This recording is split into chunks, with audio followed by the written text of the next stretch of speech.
store? Are you tired of not knowing what you'll pay when you get there? Just Ship offers pickup service and flat rate packaging and postage rates, which takes the guesswork out of shipping while saving you time and money. So quit wasting valuable time and money. Call or text Just Ship at 352-234-3840. That's 352-234-3840. Just Shipped. This is Ocala Talks with Tom Schmidt, bringing stories that are important to our community in and around Ocala. Plus, of course, a splash of sports as well. Now, here's your host, Tom. Welcome back to Ocala Talks on a Friday. During this time, it's Dumb Crook News. But before we get to that, Susan Schmitz is in the building with us. We need to talk about a couple events. Susan, good morning. Good morning, my love. Tonight. Big Hammock Brewery, you during the first Friday Art Walk, rain or shine. Rain or shine. You're having your event. Tell people about it. So today is just a Toys for Tots collection at the Big Hammock. It was from 5 to 7 or 5 to whenever. Santa is going to be there the first hour. From 5 Santa. Well, he vacations in Florida. He does. I got a hold of him about 2 weeks ago, and he committed to coming, and I've actually saw Santa share my Facebook post this morning, so I know he's coming. From 5 to 7, take a selfie with Santa. It's going to be a good time. Well, he's only going to be there an hour, though. He is. He'll be there an hour. Maybe he'll stretch it if he can, but he committed to an hour. If you do not feel like lugging a toy in the rain, cash or check. Make the check payable to Toys for Tots, and come out and support the event. A new, unopened, unwrapped toy. A new, unopened. Don't be bringing your kids Etch-a-Sketch from 1973 with a broke screen. Okay, don't be doing that. Don't bring me a Tonka truck with only 3 wheels on it. Okay, don't be doing that. Because that's who would do something like that? Paulie. Kevin Stone. Oh. Well, there's that too. So tonight, Tom, this is for your kids. Now this event, the Toys for Tots, is in conjunction with the one on Sunday. The reason why we opened up this one is for people that don't necessarily like the crowds. Right. And with the first Friday Art Walk, you were able to walk around and not have because there's going to be crowds Sunday. It's going to be crowded on Sunday. And do you remember what I did last year for Toys for Tots at Charlie Horse? You left. Because I remember it very well. You left. Here's the thing, because I don't particularly like large crowds. Which makes it difficult, by the way, for me to take her to places like SeaWorld to ask her to marry me. But it happened. It worked. It happened. There's a lot of people out there also like me that want to avoid being, the traffic. Where do I park? How far do I have to walk? So tonight, why are you standing so close to me? Did you bathe today because you stink? Stuff like that. So tonight was really for those people that are more like me, that just want something casual, a quick drop by, have a little, an appetizer, have a beer with me, but so hopefully you can still come out and make it. Hopefully, yeah. I mean, it's not raining that hard.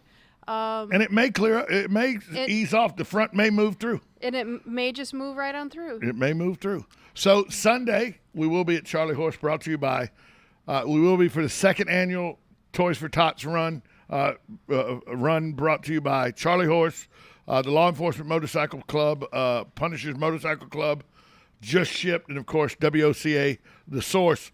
It starts with a poker run. It's going to start with breakfast at O'Callahan's, 9 a.m. Kickstands up at 10:30. You're going to go to 100 Proof, Our Place Saloon, Nowhere Bar, Opus, First and Last Tab, finish at Charlie Horse. Riders, $20, passengers, $10, plus bring a new unwrapped toy as well. It's going to be cash prizes presented at Charlie Horse. You must be present to win at Charlie Horse. But the festivities at Charlie Horse kick off at 11 in the morning. And they got 9 bands scheduled. Yeah. By the way, all the bands doing it pro bono. Yes. All the bands volunteered their time to help out Toys for Tots. So, got a lot to do this weekend for driven for Toys for Tots. Right. Looking forward to it. You ready to help me out with Dumb Crook News? Well, first things first. Here we go. For tonight. It's not my radio show anymore. I apologize. Tonight, if you are interested in dropping by the Big Hammock, come see me. They are at 103 Southeast 1st Avenue. It's right downtown. It's right next to the chocolate confectionery. Yeah, if you know that, yeah. If you don't know where Big Hammock is, that's a you problem, not a me problem. And it's where Mojo's originated from, by the way. The original Mojo's was in that exact spot. Isn't it called Lunchbox or Nope, something? it was Lunchbox after Mojo's. Oh, okay. But the original Mojo's, you could walk in that front door in that little kitchen area, same area. Rondo would be back there with 2 other cooks. There'd be 2 servers on the floor. On a Friday night, they'd put the band down in the bottom, the Mojo's Blues band down in the bottom. There'd be 80, 90 people in there. You couldn't move. Hey, It was so crowded, nobody went anymore. That's how crowded it was. and here's a bit of irony. The chocolate Confectionery? confectionery store. I've never been there. Yeah, I see and- what you're angling for. I see And what you're angling for. somebody had told me once, I don't know who, but I think they're in this room, and I don't think it was Kevin, said they'd take me there. Yeah, I see what you're angling for. Well, maybe tonight because I'm on a liver cleanse, so I'm not intaking of alcoholic beverages. Yeah, but I'm going to have a couple of beers, and I don't like You sweets don't with like, it. yeah. So I'll just go over there. Okay, it's good. It's good. Works out good for me. It's time. For your hearing pleasure, Dumb Crook News.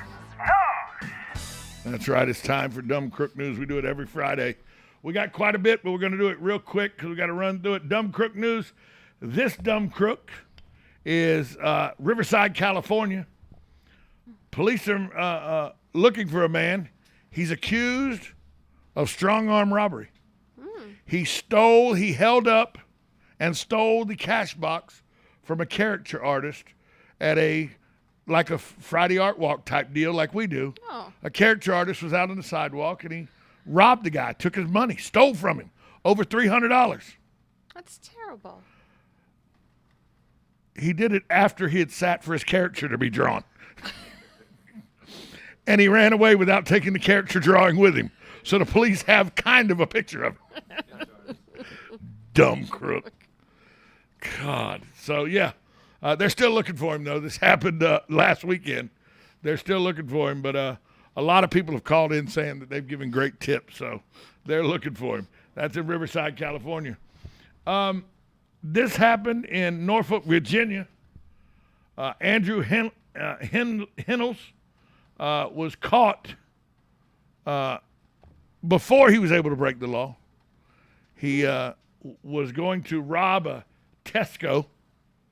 I don't know what a Tesco is. I think it's a gas He station. was going to rob a Tesco. And the reason the police knew he was going to rob the Tesco and were waiting on him when he showed up to rob said Tesco was he posted on Twitter, Instagram, and Facebook bragging that he was fixing to go rob Tesco. His post was doing Tesco over, and he put the address, "I'll be balling tonight." Yeah, he was balling right there in the lockup because the police were waiting on him. And he even put which one he was going to. The address and everything on his social media. I'm going to rob this place at 7 p.m. Exactly. and I'll be balling tonight. Funny story. Back in the day when I was living in North Carolina, there was the John Boy and Billy show, which was a nationally broadcast radio show. They had a guy that robbed a walk all over you. I mean, a Wachovia. Excuse me. I said it right. Walk all over you. But anyway, he was going to rob a Wachovia, and he couldn't understand how the police got on him so fast. This dumb crook. This is where I fell in love with Dumb Crook News. It was way back then. This was in 1996, 97.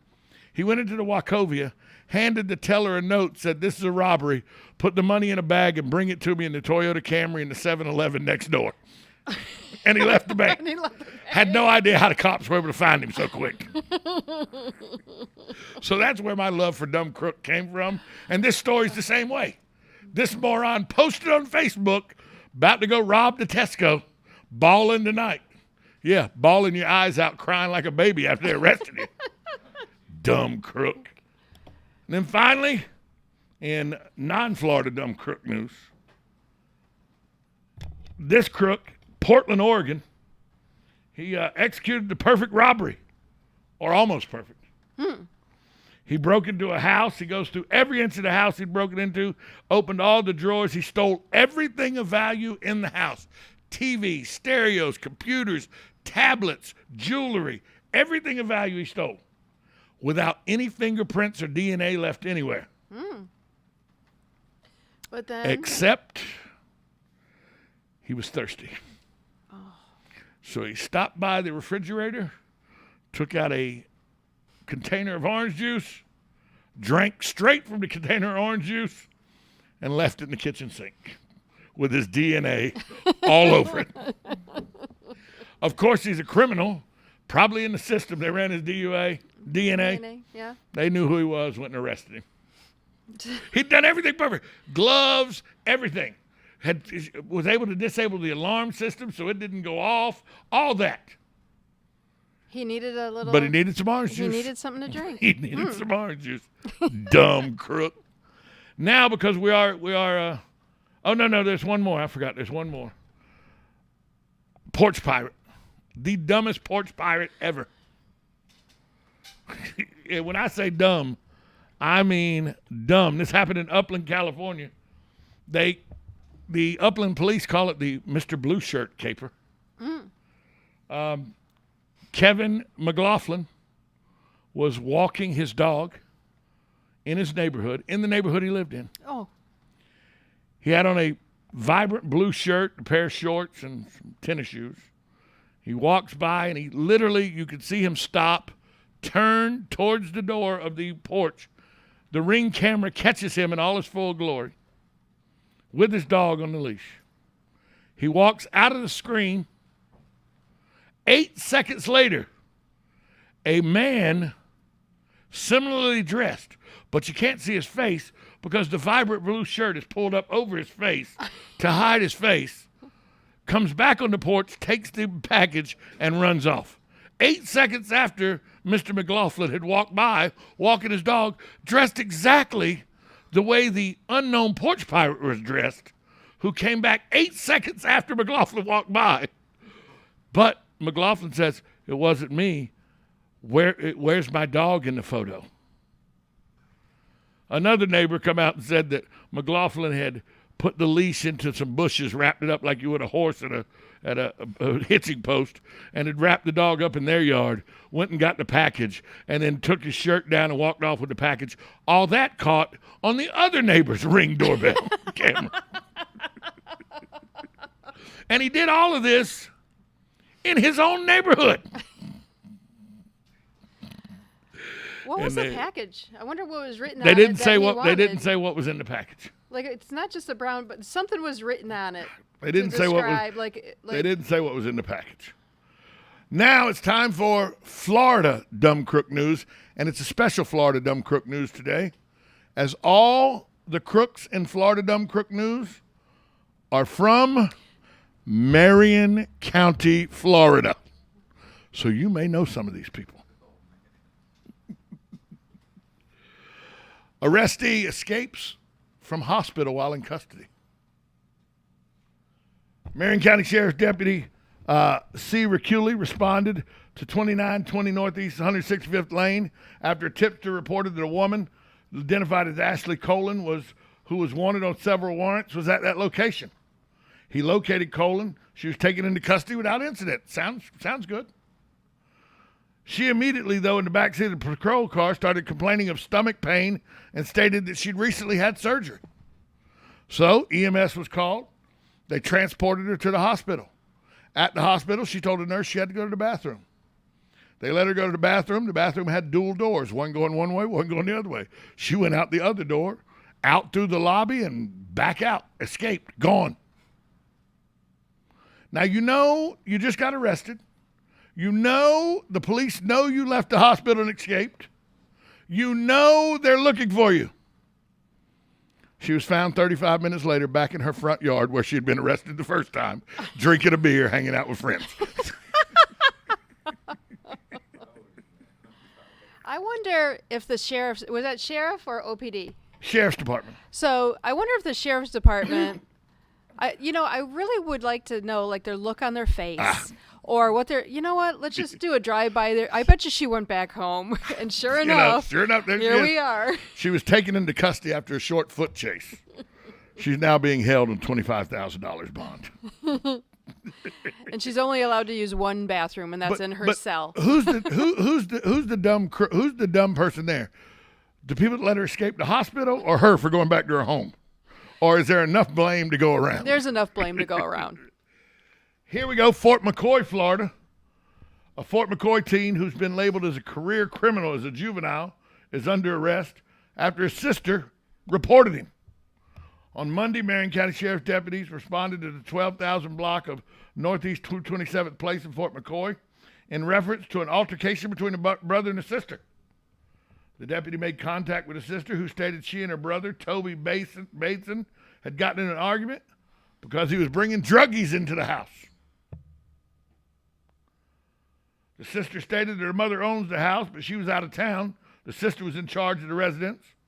Baden's sister told deputy her brother was a convicted felon, and he's in there right now with a firearm on him. He was arrested without incident. That's a sister that don't want you there, brother. That is. That's some sibling rivalry right there. That's like Chris Rock said, you don't ever drive with an angry black woman. He got weed. That's the same thing his sister did. He got a gun on him right inside. He's a convicted felon. Go get him. That's a sister that she didn't want anybody to argue with her about the TV remote. That's what that was all about. She was in charge of the house while mom was gone, and he was trying to take over. No, we're going to get you arrested. You're a career criminal anyway as a juvenile. When I mean a career criminal, between 2011 when he was, are you ready for this? Between 2011 when he was 9 years old until this happened, he's been arrested 37 times as a juvenile. 37 times. When do we start arresting a parent for being a bad parent? I don't disagree. Okay. Finally, this is my favorite story of the day. Ocala, Florida. An Ocala man faces charges for DUI and unlawful use of police badge insignia after he was pulled over for weaving. Marion County Sheriff's Deputy Gary Miller saw a blue Dodge truck traveling on 36th Avenue, crossed over the line several times. The deputy followed the truck. He also witnessed it roll through a stop sign at Northwest 25th Avenue. We know exactly what they're talking about because that's on our way home, on our way home, Deputy Miller initiated a traffic stop, made contact with Peter Martin, the driver. He could smell strong odor of alcohol coming from the vehicle. Martin's eyes were bloodshot and watery. So either he had a bad allergy situation and he tried to, take a shot of whiskey to cure it, or he was drunk. When Deputy Miller asked Martin how much he had to drink, Martin didn't tell him. Instead, he produced a badge and say, "You're running an undercover operation right now. I'm working undercover." Did it work? Deputy Miller replied, I don't recognize you as the sheriff's department. According to reports, Martin then changed his story. He told the deputy he didn't work for the sheriff's office, but he was looking for someone. If I find him, I'm going to turn him in. I'm really a private investigator. Deputy Miller again asked Martin how much he had to drink, to which he said, "My last drink was 15 minutes ago." So now we're getting somewhere. And Martin failed all roadside sobriety tests. He refused to participate in the breathalyzer. He's transported to the Marion County Jail, released later on a $14,000 bond. He's had previous arrests for DUI, driving with suspended license, and resisting arrest. Are you ready for what he showed as a badge? I can't wait. It was a lapel pin that is given to those that complete the Marion County Sheriff's Citizens Academy.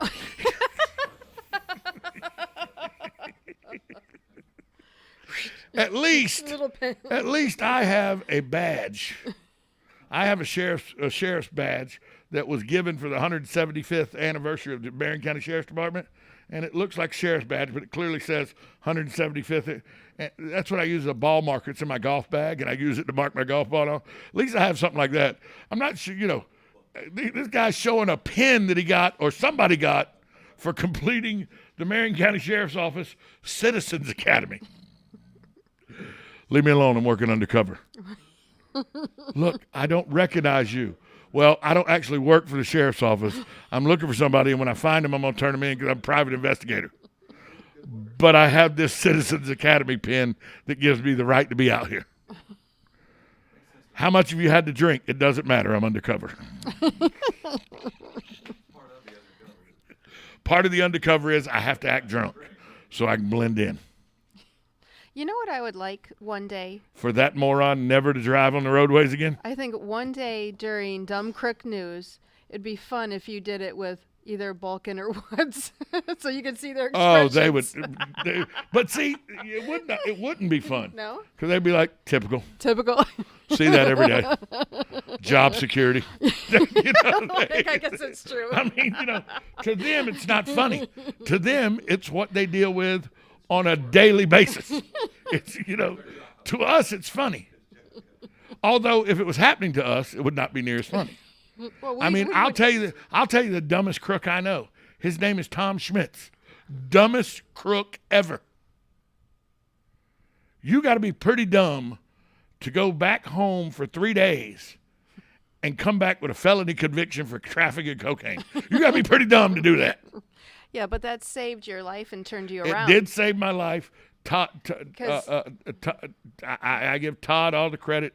Todd Mashburn, who is now a major with the Bullitt County Sheriff's Department. He was working for the Tri-County Drug Task Force at the time, and he arrested me. He was one of my best friends, by the way. Mm-hmm. Played softball with him. Went out on my first wife and I. We were dating. Went out with his wife, and on double dates when we were in college. Mm-hmm. He put that Glock to my head. Don't move. Took me in. Put me behind that electronic door. It shut and everything. He had 3 days later, he come up and said, "Hey, nothing personal." And I literally, on the anniversary of my sobriety every year, I send him a little note. Mm-hmm. And 15 years ago, I publicly, not 15 years ago, it was 10 years ago on this show on The Voice of Ocala, which was 15 years of me being clean. I publicly said something here, and somebody that listened in Statesboro told him he needed, and luckily Larry and I put it on YouTube, and so he went back and then he sent me a note saying, brother, it was nothing personal. I still think you're one of the greatest humans I know. We're still boys and everything. And literally, anytime I go back to Statesboro, I can call Mashburn, and Mash is like, yeah, what if you're in town and I'm not working, and we'll go out to El Sombrero, the Hat or something, have a couple beers and everything. Still best friends to this day, very good friends to this day. He saved my life. I was doing amounts of drugs that no human should live through. How I lived through it, I know how I lived through it. My immune system's amazing. Just ask my doctor now. But Todd Mashburn saved my life. Yes. And I literally was the dumbest crook because I had everything going for me. I had a master's degree in history. I had a license to teach. If I ever wanted to go back to teaching, I could have done that. I was running Mellow Mushrooms. I was making lots of money. And my dumb rear end, to help my buddies get some party material, I went and picked it up for them and got busted. Like a dummy. So believe me, when I tell you about dumb crooks, the dumbest crook I know is the one talking to you on the radio right now. So don't think I hadn't walked a mile in dumb crook news. Hey, I want to thank Susan for being here. Thanks for coming in as you always do. You're welcome. I want to thank Stacy Causey for taking time out to come back and talk about the county and where it needed to be because she was not able to do it yesterday. I want to thank Galen Unall for all he contributes to this show on a weekly basis, and to all my listeners and all my callers. Hugh, Sonny, we love you. We miss Jim, though. We miss Jim. Jim Penna, he passed away recently. We miss him. But thanks to everybody that listens to the show. We'll talk to you next week right here on Ocala Talks. Coming up next, What's the Line with Kevin Stone on WOCA, The Source. Broadcasting from the Ocala International Airport, this is WOCA AM, W242CA FM, Ocala, 1370 AM, 96.3 FM, The Source.